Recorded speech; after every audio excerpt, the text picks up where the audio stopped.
let's start off with, I do have some contracts here, and I actually picked up some contracts to do some scanning around Kerbin, because that was kind of my first plan. I'll do the scanning around Kerbin and then I'll make my way out. But then I thought, no, let's just cut to the chase and go to Minmus. Minmus is what I'm interested in. So I'll do these Kerbin ones at some point. But here I got 4 SCANsat mapping satellites, or contracts, to do a high-resolution altimetry scan around Minmus, do a high-resolution visual scan around Minmus, do a low-resolution resource scan around Minmus, and to do a multi-spectral SCANsat. And this is all going to go and feature new equipment. So why don't we, tell you what, let me just throw out a tank here for now, and I'll just show you the new equipment that we got. So for the visual scan, we have the VS-1 high-resolution imager. Stick that on the side here. We'll zoom on in, take a close look at it. So basically this is a camera, and we can extend it. And I love, look at the reflection on the mirror on the bottom. Isn't that beautiful? It's like a little mini Hubble telescope. That's a wonderful little thing. And so that's going to do the high resolution visual scan of Minmus, and I've not used it before, so at some point I should be sticking them around other places. We also have the SAR X antenna. That is this one. It's a bit awkward. There it is. It doesn't extend or anything. This is the whole thing. And this is to do a high resolution altimetry scan. It's a radar scanner. And then I also have a new MS-R enhanced multispectral scanner. This is one I've used before. This one is the enhanced one, and it will do a high resolution biome scan as well as doing a resource scan at the same time. And we can extend that. That's its entire bag of tricks when it comes to animations. So what I want to do, get rid of all this stuff, is send some probes out to Minmus. I want to send them all on the same vehicle and then have them be dropped in their appropriate orbits. Now they all have different orbits they should be in. If I right click on the imager here, the imager has a best orbit of 70 kilometers in altitude. If I go to the radar altimeter, its best altitude is 250 kilometers, quite a bit different. And if I go to the multispectral scanner, its best altitude is 300 kilometers. So my idea is to build one vehicle, get an orbit around Minmus. This will be a polar orbit. Starting at 300 kilometers, drop a probe that's holding this fella. Then move on down to 250 kilometers, drop a probe holding this one. And then move down to 70 kilometers, and that will be that. Then won't drop another probe. The final thing will be that probe, and it'll do that one. So that's the whole plan. So let's get started with this. So as always of late, we'll be starting with the Octo 2 probe core. And this isn't going to require any form of propulsion at all. It just needs to be able to do the scanning. So, well, let's actually, speaking of science, configure this probe and take out the Kerbalism science, because that has been done. We'll do that at some other... Actually, it hasn't been... I don't know. I have to look to see if it was done. But even if it has done, I want to do it at a different time.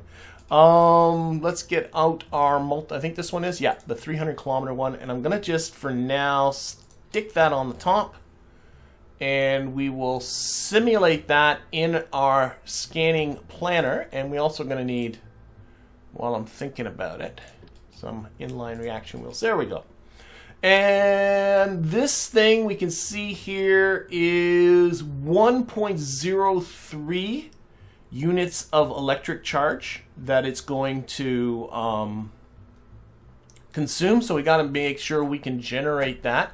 So tell you what I'll do is I'm going to take one of these Z200 batteries, and then I'm going to put on just a couple of these. That should do.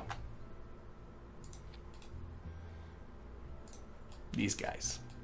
And that will generate 3.28 units of electric charge per second, so more than adequate. I only need one of them, but it's good to have two because they can wear out, they can break. So what I'm going to do is remove the symmetry, and when we get up to orbit, when we get out there, we'll only extend one of them, and then if this one breaks at some time in the future, I can extend the other one. But again, easy. Oh, this one shouldn't be counted in the planner then. But even with just the one, it's 1.64. That's easily enough. Okay, as far as, let's make sure I got this all right. I believe this one, yes it does. It makes, yeah. This requires, if we look down here, it requires daylight. See the little, that's meant to be a check mark. That this thing will only operate on the daylight side of Minmus. When it goes to the night side of Minmus, it won't work anymore, but that's good because what that means is it won't be running any, you know, this will turn off, which means it won't be using up a ton of electricity, and now it's only going to use up 0.03 units of electric charge right now. And in the dark, that will last for a day, which will easily survive a Minmus night. So, will it at 3 kilometers? I hope so. I don't know. I'm thinking about it. Yeah, hopefully that'll be okay. And what else? Oh, I need to transmit that.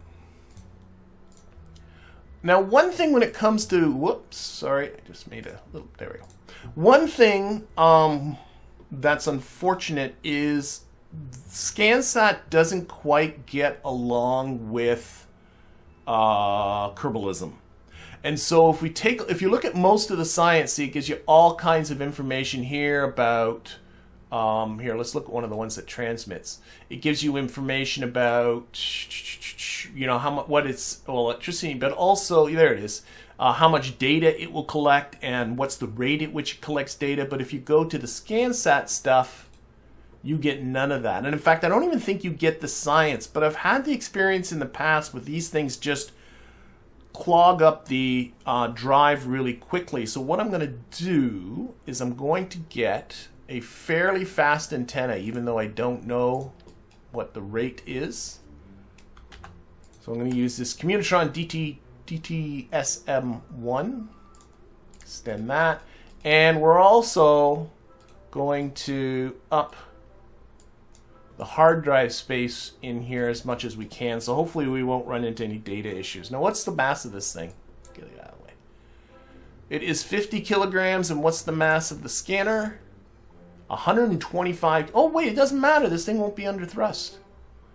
Okay, so this looks very goofy. So what I need to do now, honestly, I'm thinking this is all I need. Right? Like, let's open up our checklist, but I'm thinking this is all I need.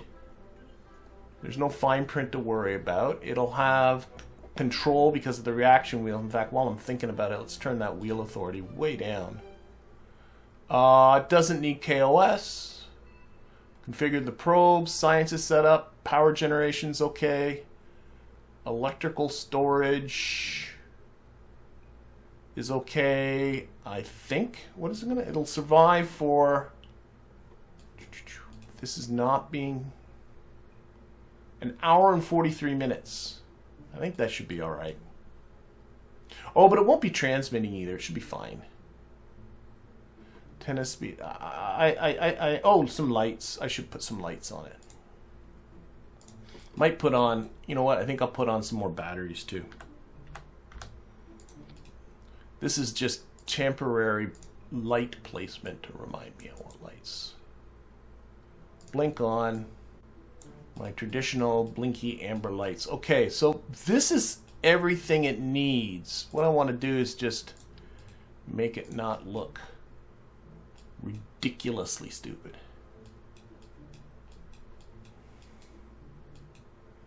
Maybe if I got a couple of structural bits. I want to keep it fairly small.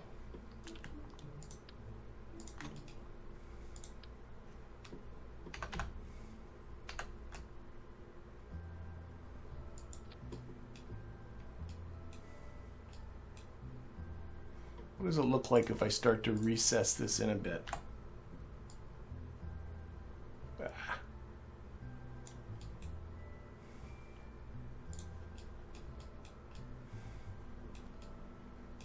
It might just be what it is.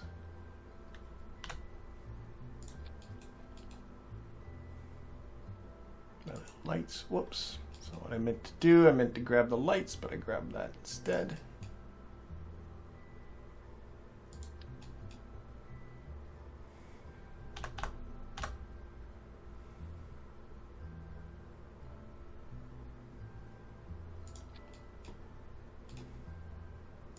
Gray those out. I'm thinking this is a probe. I'm thinking this is a probe I can drop. There we go. Didn't have my chat refreshing. There, I just fixed that up. Okay, and I'm thinking this is about the end of it. So let's retract this. Retract this. And let's get a fairing involved. Hopefully we can get all of this going in a, maybe a bigger fairing. Let's get that one. Let's put on the interstage nodes. I want to be able to stick some stuff under it. I think that should be okay. Whoops. Oh, what I need is a decoupler. Silly. And here's what I'm going to do. Something I neglected doing with the decoupler last time I did this, just drop some, is if I take the decoupler and flip it upside down, see the little base of the triangles on here, this will remain attached to this probe, and then there'll be nothing left to be attached to this platform, and this platform will disappear, which will greatly help, I think, the aesthetics of all this. All right, let's basically what I'm looking at is actually here. Let's make the fairing the root part. Let's try and stick another one under here. That's kind of the idea, like that. And this one will be, what's my next bit of sciencey stuff? I think it is the, let's get rid of that checklist entirely. The SAR one, yeah, it's got to go into 251, and it's, these are such awkward shapes.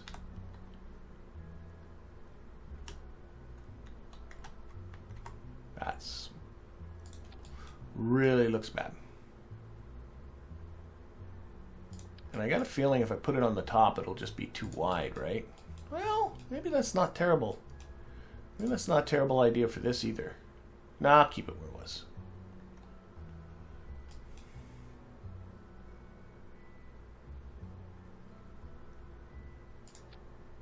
Let's try and see. We can make this a little taller, maybe.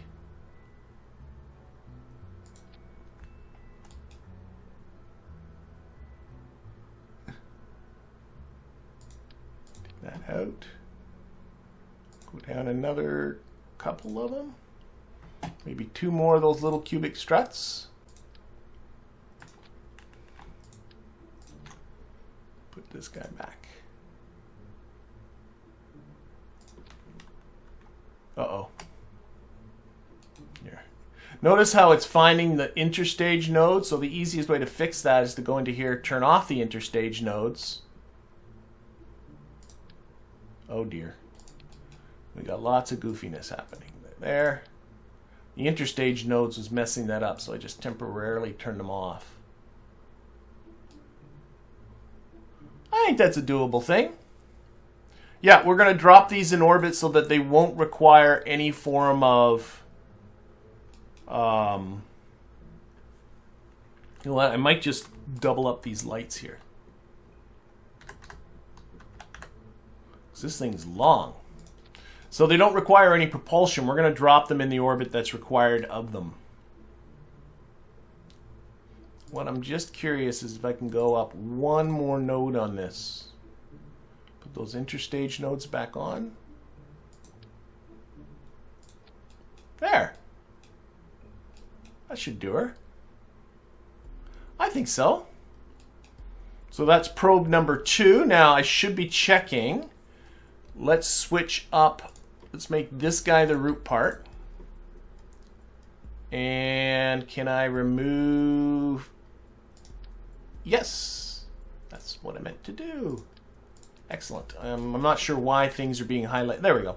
Okay, so will this thing survive okay? So let's, again, simulate that in the planner. It's going to require 2.03 units of electric charge. If I put it in the sunlight, it's not enough. It requires both of these antennas. Ooh. Well, I'll just have to work on both of them in order to work. Does it need more battery storage? That's a very good question. This, going to this. Well, this thing, notice, operate, it doesn't require daylight, which means that scanner is going to keep working even in the nighttime. So I have to make sure that this thing can survive a Minmus night. And what will it survive right now? If I put it in the dark, it will only survive for 7 minutes. That's not good enough. I worked out it needs to survive for at least about half an hour. So what we're going to do, it's actually a pretty easy fix. Just more of these batteries. Can I just, so I need the length. Oh shoot, I'm doubling up the antenna. Do it this way.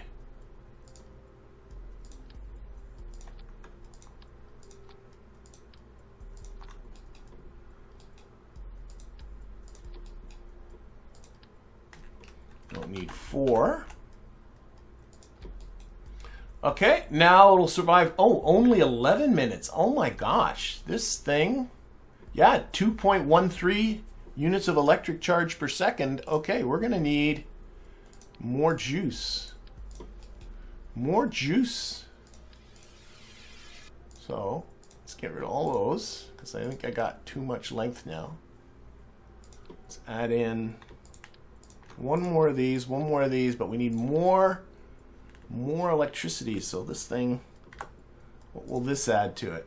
And again, what I'm looking at, whoops, is this duration in the dark. It needs to survive for about half an hour. So all I'm doing is just adding batteries until it will do that. 26 minutes. Oh my gosh. What if I took this very, very bottom one off and replaced it with one more Z200? 27 minutes, one more Z200? You know what I could put, what might be a better idea, is to take one of these batteries, because there's room here, there's just not room on the other side. Move that antenna up.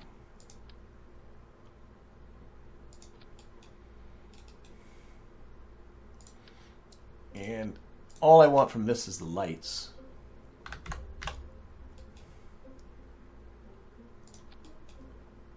Make them dark. And lose that. That is a probe. It'll last 30 minutes. I think that will survive the night okay. Is this antenna being counted in there? Yep. Does it look okay when it extends? I think so. Get a little higher. Oh, I don't want 4 of them, that's for sure. So that's mapping satellite number 2 for Minmus. Okay. Coupler on the bottom.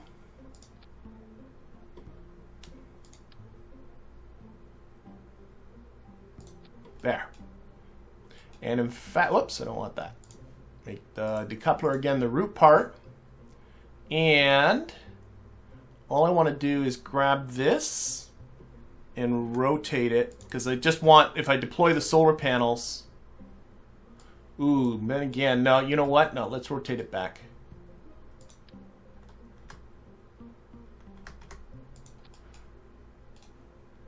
It's either the solar panels are going to clip or, ugh, all of that looks kind of...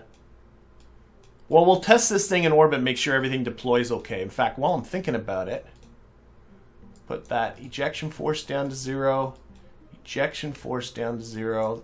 Let's give this thing a name, and these are the Minmus Mappers.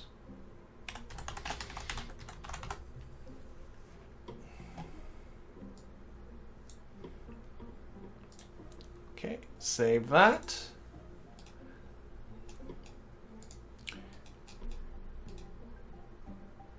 All right.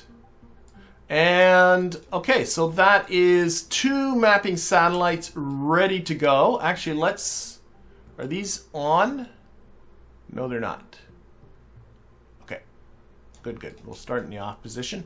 The last piece of equipment I need is the high resolution imager, and I'm hoping it will fit right under here. And in fact, I can see it's going to. I'm going to turn off the interstage nodes. I just want to stick, yeah, it's going to fit in there easy. So what we're going to do is, let's put on some batteries.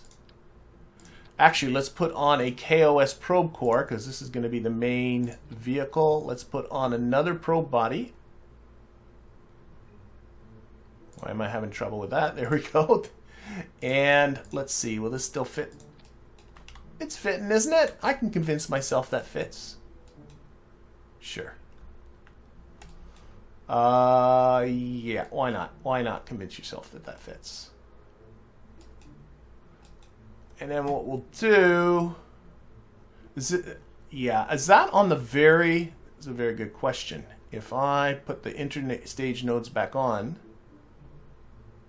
do I have this as high as it will go? Is this on the very top? It is on the very top one. Okay, so this is as much as I'm going to squeeze in here. You know what I'll do? Just felt a little tight. Put that back. Turn off the interstage nodes. And then I'll put a 1.25 meter service bay under here. We'll cram everything else we need inside that. So inside that's going to go a set of reaction wheels and at least a couple of these batteries. I still got to figure out how much battery power I need. That should do it. Okay. So what I want to do, I'm going to make now this the root part. We'll take this little probe out. We'll take this little probe out. So once those are deployed, we're just down to this. And again, we got to think about electricity, so let's put that into our simulation. And the imager, I can't imagine, works at nighttime. It doesn't. So this is, again, one that's going to turn off when it's in the night side. So that will make our lives, we don't have to worry about putting enough batteries for the imager to run through the night. But it will last for, okay, if I take this off and I put an antenna on, again, the sticky right there for now. This will last for 2 hours. That will easily get it through the night. That's easy peasy. Okay, so let's extend that. Got enough batteries on there. That is simulated. It uses up 0.863 units of electric charge per second. I'm thinking I'm going to need some solar panels. You know what I could do?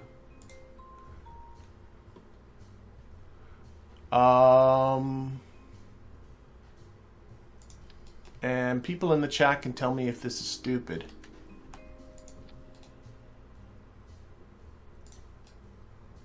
I'm sure that will be fine. Why not? In fact, what I'm going to do is take this whole thing here and rotate it that way. Again, we'll remove the symmetry because I believe it only needs one of these in order to power it. Yeah, I think that'll be good. And then they tuck away nice. Retract that solar panel. Retract that solar panel. Sure. I'm fine with that. And they close okay? Sure. Alright, so we can put now our dubers back on. Our other probes. Because I think, oh, I gotta put the interstage nodes back on.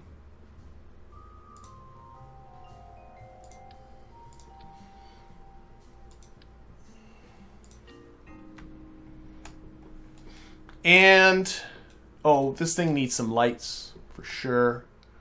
Let's put in some of these little spotlights so we can light up the inside bit here a bit.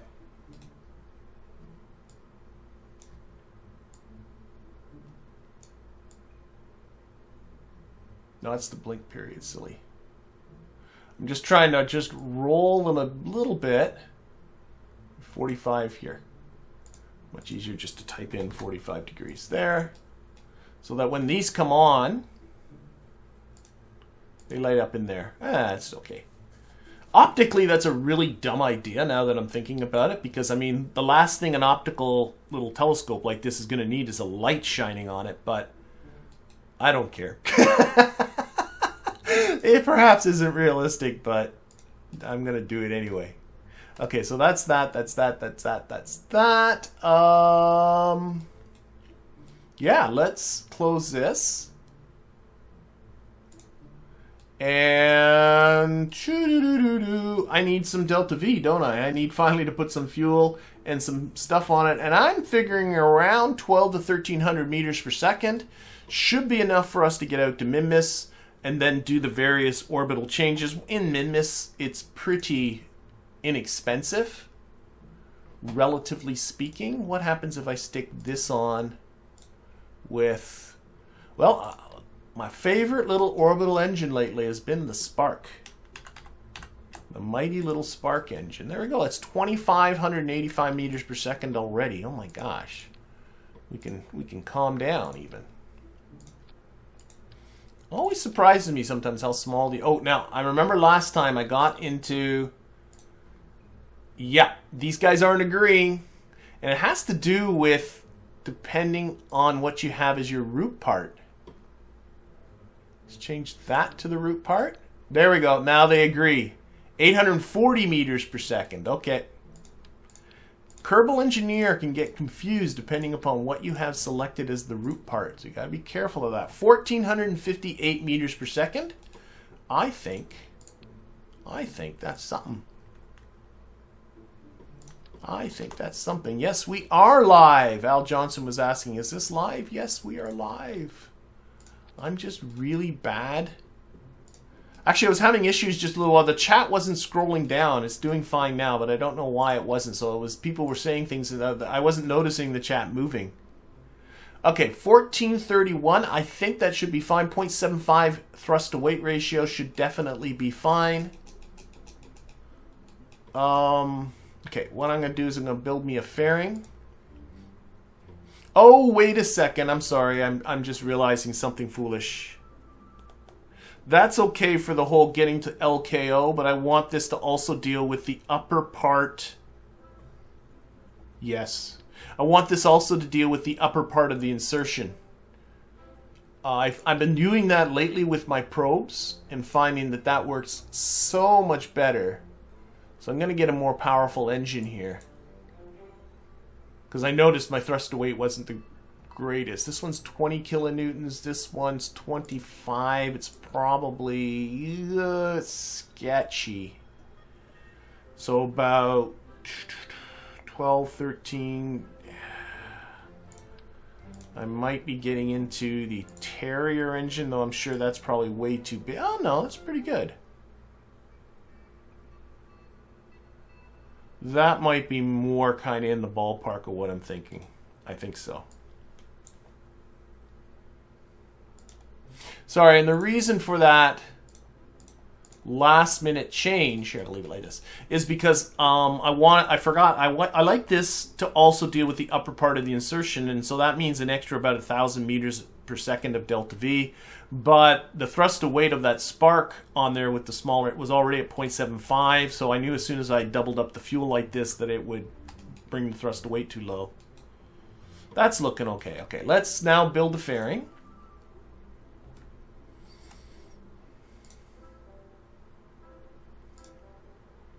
And I want to just put this thing in orbit and just test that all the deployment happens okay without stuff breaking and all of that kind of thing. So let's save this. Here, let's close this contract there. Don't need that. Let's save this. Let's open up the KRASH simulator. We're going to simulate this in curb in orbit. Sure, a 75-kilometer curb in orbit should be fine. No Mercy's asking about torques. I think it's a good question, No Mercy. I should be looking at the torque because there are some asymmetries going on. It might be okay because there are a lot of reaction wheels in there, but yeah, we should definitely give it a try. All right, so here we are, and we got the whole wireframe thing happening. We can put our lights on. It always looks, oh, that looks, I don't know, it's like X-ray vision. Okay, so what we're going to do, let's deploy the fairing. If I can find, that's the fairing there. Let's make sure that deploys cleanly. That looks good. Antennas don't look broken. No, they do not. And we can extend that antenna. Is it going to extend for me? It is. We can deploy this probe. There it goes. We can extend solar panels. Yep, they're all working. Okay, let's deploy our second probe. Somewhere in here there's a decoupler. There it is. Actually, let's SAS on. Let's just spin this up this way. Again, we got to make sure we can extend this antenna. Nothing broke there. Nope, we can decouple this. I'm in the wrong. And this will extend. Nothing's broken. There we go. So everything seems to be working all right. Here's the main. Okay. So let's terminate our simulation. That was all about. It's always sketchy with the fairings and a lot of stuff packed close together that, okay. And the question came up about torque. And that is a very good question. So I'm going to use Kerbal Engineer here. And we're taking a look at the torque of 1.2 kilonewton meters. And the reason why there's a bit of asymmetry in here is because of, ooh, I guess that's okay. Just noticing the, yeah, I guess so. Let's try taking this top probe.